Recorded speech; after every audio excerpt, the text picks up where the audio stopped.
के लिए चंद कतरे लहू के लाया हूँ। हाँ, मुरझा गया हूँ, पर फूल खुशबू के लाया हूँ और आप लोगों को तालियां बजानी ही होगी। मैं घर से पत्नी के पांव छू के आया।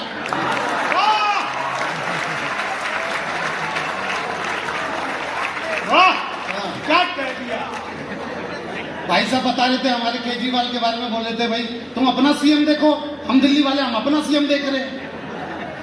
भाई साहब यकीन मानो, जब उसके ऊपर शराब वाला केस लगा मुझे यकीन नहीं हुआ कि केजरीवाल के ऊपर शराब का केस जम ही नहीं रहा मुझे। फिर मैंने सोचा कि इसको तो खांसी थी जो किसी भी दवाई से ठीक नहीं हो पा रही थी। सारे मोहल्ला क्लिनिक परेशान हो गए थे। फिर मुझे लगा नहीं, हाथ तो है। कविता कोई ज्यादा बड़ा काम नहीं है। मैं आपको बता दूं, कविता आदरणीय दद्दू बोलते हैं कि विनोद असली कविता वो होती है कि जब तुम 3 पंक्तियां पढ़ो तो चौथी पंक्तियां के श्रोताओं के मुंह से निकल जाए, वो कविता है। मैं एक छोटा सा प्रयास आपके बीच में करता हूं। मैं दावा करता हूं चौथी पंक्ति आपके मुंह से निकलेगी और यही कविता की शक्ति है। सुनिएगा। स्वागत है विनोद। कि सर्द हवा ने मुंह है मोड़ा, बदला सा है मौसम थोड़ा, गर्म हवा का पहला झोंका, बदल रहा है हर नजारा, चुभती जलती गर्मी, चुभती जलती गर्मी का मौसम आया, चुभती जलती घमौरियां लाया, आया मौसम ठंडे ठंडे।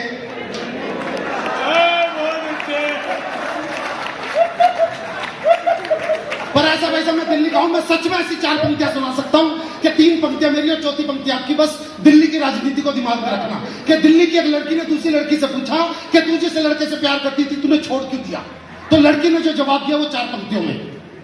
3 पंक्तियां मेरी और चौथी पंक्ति आपकी। और अगर एक बार समझ जाए तो एक बार ये माहौल खोल दीजिएगा, यहां से लेके यहां तक और यहां से लेके वहां तक। एक बार तालियों का मौसम कर दीजिएगा सुनने के बाद तो यकीन है कि बाद में बेकारी होगी। मैं गारंटी से कह रहा हूं कि बिहार के लोग तो हैं यहां पे। हाँ, सुनिएगा। 4 पंक्तियां सुनना कि दिल्ली की लड़की ने पूछा अपनी दोस्त से भी, तू जिस लड़के से प्यार करती थी तूने छोड़ क्यों दिया। लड़की ने जवाब दिया 4 पंक्तियों में। आप चौथी पंक्ति समझ जाए तो एक बार ताली का मौसम।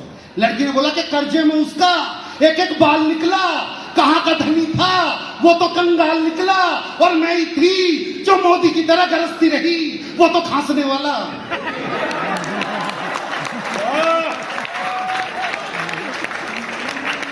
आदरणीय शंभू भाई साहब ने मेरी बड़ी तारीफ करी, लेकिन मैं इस व्यक्ति की बहुत इज्जत करता हूं भाई साहब। अच्छा, ये पूरे भारत, हाँ दद्दू मैं करता हूं, उसका कारण है। हाँ, अब दद्दू करनी पड़ेगी, हाँ संचालक है ना ये, लेकिन इसके पीछे कारण है।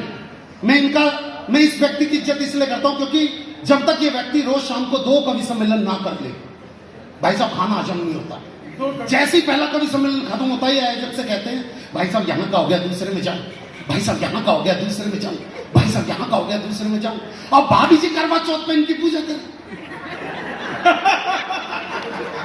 भाभी जी ने थाली फिराई यहां तक, भाई साहब के मुंह से निकला यहाँ का हो गया दूसरे में जाऊं।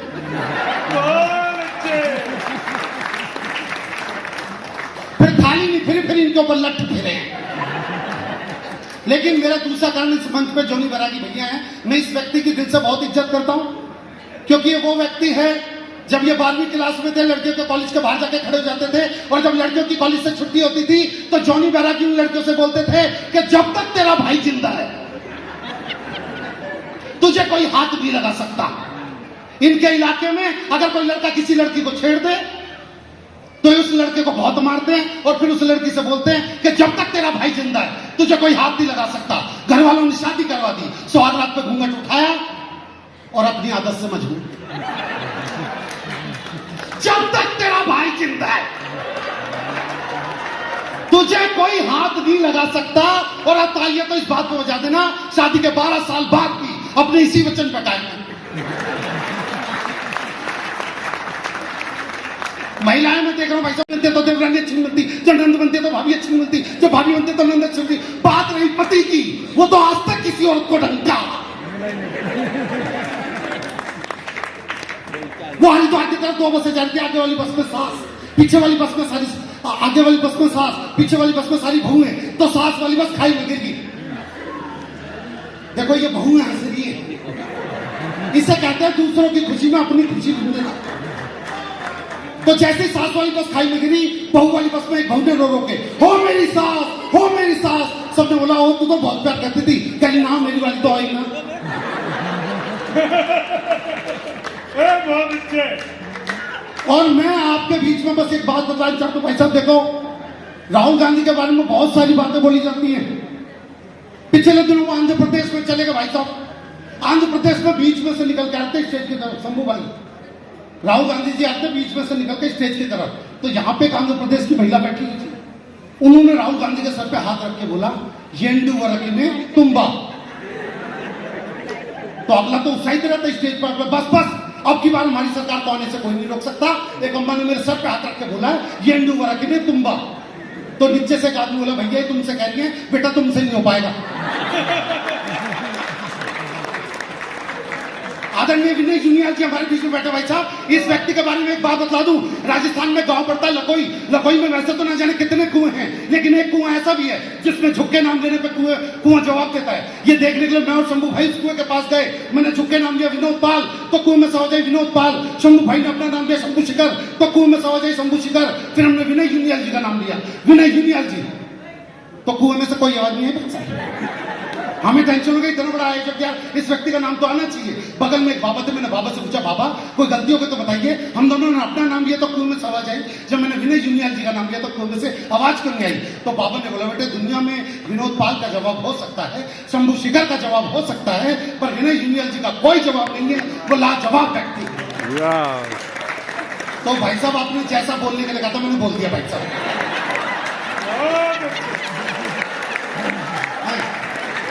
तो मेरे को जो 500,000 ऊपर से दे सकते हो आप ही दे देना। मैं बताऊं भाई साहब, देखिए मैं तो हम तो जिस आश्रम में रुके हुए थे अभी, जहां पे हमारे को रुकवा रखा था, मैं और सपना सभी बगल में खड़े थे। इतने में एक आदमी की पत्नी मर गई, वो उसकी अर्थी लेके जा रहा था। उस आदमी ने रोना शुरू किया, अरे 7 जन्मों के बंधनों को तोड़ के, अरे 7 फेरों की रस्मों को यूं ही छोड़ के, अरे कहां चली गई तू? तो सपना सभी ने बोला, यार ये अपनी पत्नी से कितना प्यार करता था, अगर इसका नंबर मेरे पास होता तो मैं इससे शादी कर लेती। ये बात उस रोते हुए आदमी के कानों में भी चली गई। अब उसने अपना नंबर फिट किया, अरे 7 जन्मों के बंधनों को तो, अरे 7 फेरों की रस्मों को यूं ही छोड़ के, अरे कहां चली गई तू? अब बता कौन मेरे मोबाइल नंबर 9811740094 पे फोन करके पूछेगा कि मैंने खाना खाया या नहीं खाया। बहुत अच्छे दोस्तों, एक बात जरूर बतला दूंगा, जितने व्यक्ति यहाँ पे बैठे हैं, क्योंकि दिल से दिल को जोड़ रहा वो तार टूट जाएगा, कला और संस्कृति का आधार टूट जाएगा। ना आहा ना बहा ना ही तालियां बजा रहे हो, इन चुप्पियों से तो कलाकार टूट जाएगा।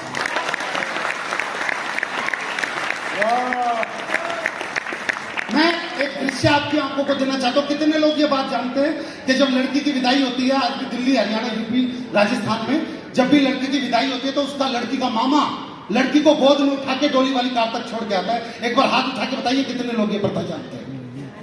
हाँ, जो लोग नहीं जानते मैं बता दूं सर, आज भी दिल्ली, हरियाणा, यूपी, राजस्थान में यह प्रथा है कि जब लड़की की विदाई होती है तो लड़की का मामा लड़की को गोद में उठा के डोली वाली कार तक छोड़ के आता है। अब यही प्रथा हो रही है भाई साहब दिल्ली में। बस दिक्कत यह है कि लड़की का वजन 150 किलो। जिसने नहीं सुना दोबारा से सुनो, लड़की का वजन 150 किलो। और दूसरी दिक्कत ये, लड़की का कोई सगा मामा भी नहीं है। तो पंडित जी ने जैसे बोला, जजमान भाई लड़की को लेके जाओ, तो अब कोई सगा मामा तो था नहीं। तो वहां पे ये कैमरामैन था जो इस तरफ खड़ा था, और ये वाला जो कैमरामैन जो मोबाइल पर बात कर रहा है वो इस तरफ खड़ा था। तो लड़की के बाप ने इससे बोला, बेटे जरा उठा दियो बस थोड़ा सा। तो ये वाला कैमरामैन तो वो है जिसने उस लड़की को 25 किलो से 150 किलो होते हुए देखा। ये तो वो है जिसने उस लड़की को रस्सी कूदते हुए देखा है और जमीन को 2 फुट नीचे धंसते हुए देखा है। जैसे ही इससे बोला, बेटे उठाइए, तो बाबा मेरा तो पथरी का ऑपरेशन हो रहा है। डॉक्टर ने बोला जरा सा झुकूंगा तो पता, अच्छा कोई बात नहीं। इधर वाले फोटोग्राफर से बोला, बेटे तू उठा दियो। तो ये बेचारा 150 किलो के चक्कर में ये भूल गया मैं आदमी या औरत हूं। जैसे बोला बेटे उठाइए, कहा अंकल जी मेरा तो 7वां महीना चल रहा है।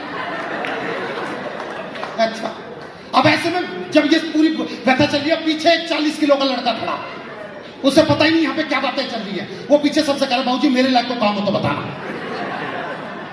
किसी भी तरीके का कोई काम हो। पीछे अपने आजम पवार जी भी खड़े थे, उन्होंने बोला बेटा यहाँ पे काम नहीं है, आगे चला जा, काम ही काम है। तब वो एक बोलते बाबूजी मेरे लायक को काम हो तो बताना, कहते कहते लड़की के बाप के पास आ गया और लड़की के बाप से जैसे बोला बाबूजी मेरे लायक को काम हो तो बताना। अब काम तो उसका अंदर इंतजार कर रहा था। बोला जा छुटकी को लेके जा। तो देखो जब तक उसने छुटकी देखे नहीं थी उसका बीपी नॉर्मल था, उसका शरीर कांप नहीं रहा था और उसकी आवाज में हकलाहट नहीं थी।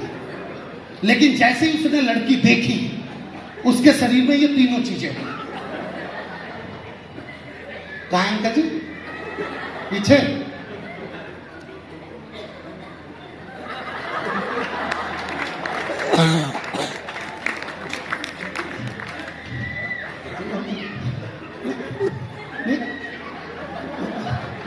जी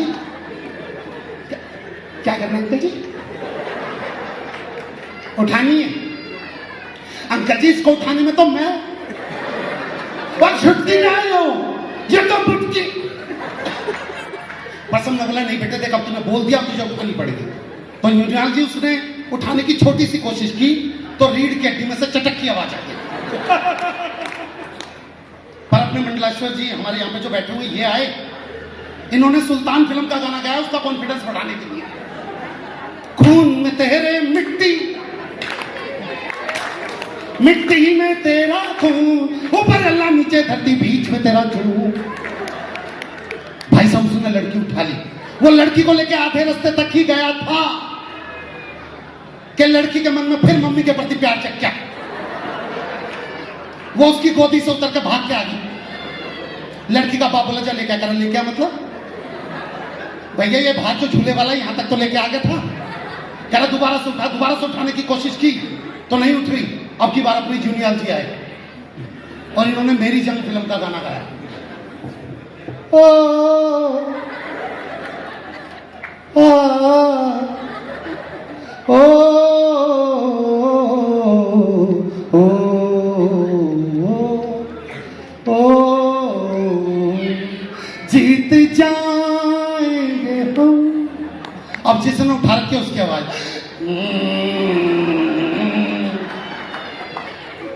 आगे गया, जीत जाएंगे हम तू अगर संग है। अब जिसने उठा रखा जिंदगी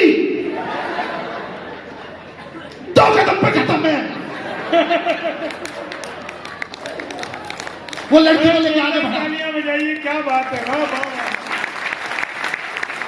वो लड़की को लेके आगे बढ़ा तो उस लड़की की बड़ी बहन जो कि 180 किलो की थी, उसने अपना 40 किलो का हाथ उसी कंधे पर रख दिया जिस पर पहले से 150 किलो पड़ा था। और हाथ रख के जो शादीशुदा बहन होती है वो शिक्षा देती है, तो वो शिक्षा दे देख ससुर को पिता की तरह देखियो, सास को माँ की तरह देखियो, देवर को भाई की तरह देखियो। और नंद को वो बोला तो लिख के दे दे, मैं काटी में दे दूंगा। वाह। थोड़ा सा आगे बढ़े तो लड़की का बाप रो रहा, भाई साहब इमोशनल मोमेंट। अब बेटी की विदाई में बात होता है, बात कर मेरी फूल सी बच्ची। अच्छा फूल सी बच्ची सुन के तो उसका ही खून सूख गया जिसने उठा रखी थी। करा कौन सी बच्ची? करा फूल सी। करा साले तेरे इस फूल ने ना शमशान घाट में मेरी छाती पर फूल धरने वाले काम कर। लाड़ लाड़ में केक खिला दो। थोड़ा सा आगे तो जिसने उठा रखी थी उसकी पत्नी और उसका लड़का वहीं पे बगल में खड़े, और पत्नी अपने पति का हाथ देखो, बोले आज नहीं बचेगी, ये तो गए। उसका ध्यान अपनी बोला कौशल्या रो क्यों नहीं? बोली एक तो तुमने 150 किलो उठा रखा और ये ऋषिकेश वाले मिलकर ताली भी नहीं बजा रहे। और अच्छे। थोड़ा सा आगे बढ़ा तो भाई साहब उसे लड़की की बुआ आ गई। लड़की की बुआ जिस 40 किलो के ने उठा रखी है उससे भी 2 किलो कम, 38 किलो की बुआ उससे खड़े होकर रोया नहीं जा रहा। वो जमीन पर लेट के उसी के दोनों पैर पकड़ लिए जिसने उठा रखी थी और बोली मैं नहीं ले जाने दूंगी, मैंने बेटी बड़े लाड़ से पाली है, मैं नहीं ले जाने दूंगी। बोला देख यो हाथ से छूट के अगर तुझ पे गिर दूंगा तो सच में दब के मर जाए। बुआ साइड में खड़ी होगी। थोड़ा सा आगे बढ़ा तो एक पंडित जी आए, बोला जजमान मुझे लगता है इस लड़की को उठाने में आप बहुत ज्यादा कष्ट भोग रहे हैं, मैं भी हनुमान चालीसा पढ़ देता हूँ, आप इसे गेट तक लेके पहुंच जाओगे। वो बोला जी माम में 3 जगह जा पाता हूं तो पढ़ दो। अब बिल्कुल एंड तक पहुंच गया, उसकी आंखों में चमक के बस अब तो लड़की उतरने वाली है, वो बिल्कुल गेट तक पहुंच गया, पीछे से फिर किसी ने आवाज लगा दी, अरे भाई लड़की की दादी कुछ कहना चाह रही है लड़की से। कह रहा भाई मेरी सुपारी पारी ले रखी है क्या? अब लड़की की दादी ने बोलना भैया क्या कर रही है? कर भैया बुजुर्ग को रहता सांस फूल रही है। कर सालों किसी की उखड़ भी तो रही है। अब दादी ने रियल में गाना स्टार्ट किया। पहला वो गाना जो बूढ़ी औरतें लड़की विदाई पे ये गाना जरूर गाती थी, हो मेरी चिड़िया उड़ गई रे, बोला किसी के तोते भी तो उड़ा रही है। मगर दोस्तों एक गलती जो हमसे हुई और जो सदा से भारत में होती आई है, वो गलती क्या है? शंभू भाई सुनना, हमने बेटियों को तो उनकी हदें बता दी, पर शायद बेटों को उनकी हदें बताना भूल गए। जिस दिन ये देश बेटों को उनकी हदें बताना शुरू कर देगा, कोई बेटी जलाई नहीं जाएगी, हर बेटी सम्मान के साथ इसी देश में रहेगी और हर बेटी इस देश में गोल्ड जीत के लाएगी, शिक्षा प्राप्त करेगी, माँ बाप का नाम रोशन करेगी।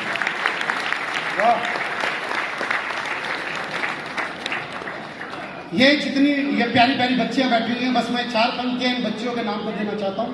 ये सुनिएगा क्या जरूरी है। श्रद्धा नाम की बेटी के 36 टुकड़े मिले फ्रिज के अंदर, श्रद्धा नाम की बेटी के। तब हम कवियों ने अपनी जिम्मेदारी समझी, अपनी हिंदू की जितनी बच्चियां हमारे सनातन धर्म की बैठी हुई हैं, मैं बस इन बच्चियों के नाम पे 4 पंक्तियां, बेटा ये 4 पंक्तियां याद रखना। इसलिए आजकल बड़ा झोलझाल चल रहा है, हिंदुओं के नाम रखे जा रहे हैं। बस तब आपसे कहता हूं कि सुंदर सपन सलोने चुनना, बुरे ख्वाब को मत चुनना।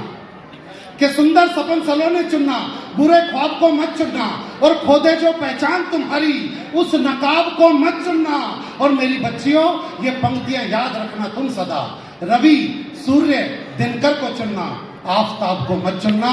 रवि सूर्य दिनकर को चुनना, आफताब को मत चुनना। और बात सिर्फ ये नहीं है कि बेटियां बैठी हुई, मैं बेटों के नाम की 4 पंक्तियां देता हूं। आज आपने देखा वेस्ट बंगाल में एक बलात्कार हुआ, दिल्ली में हुआ, न जाने कितने हैं। ये तो वो हैं जिनके आंकड़े हमारी समझ में आ गए, न जाने कितने हो जाते हैं और हमको पता भी नहीं चलता। लेकिन समस्या देखोगे तो चारों ओर है। मैं समाधान की 4 पंक्तियां सुना के अपनी जगह पे बैठना चाहता हूं। मेरे को एक बार भरपूर तालियां इस 4 पंक्तियों के बाद दे दीजिएगा, मैं जाके बोल सकूं कि मैं ऋषिकेश में ये 4 पंक्तियां सुना के आया।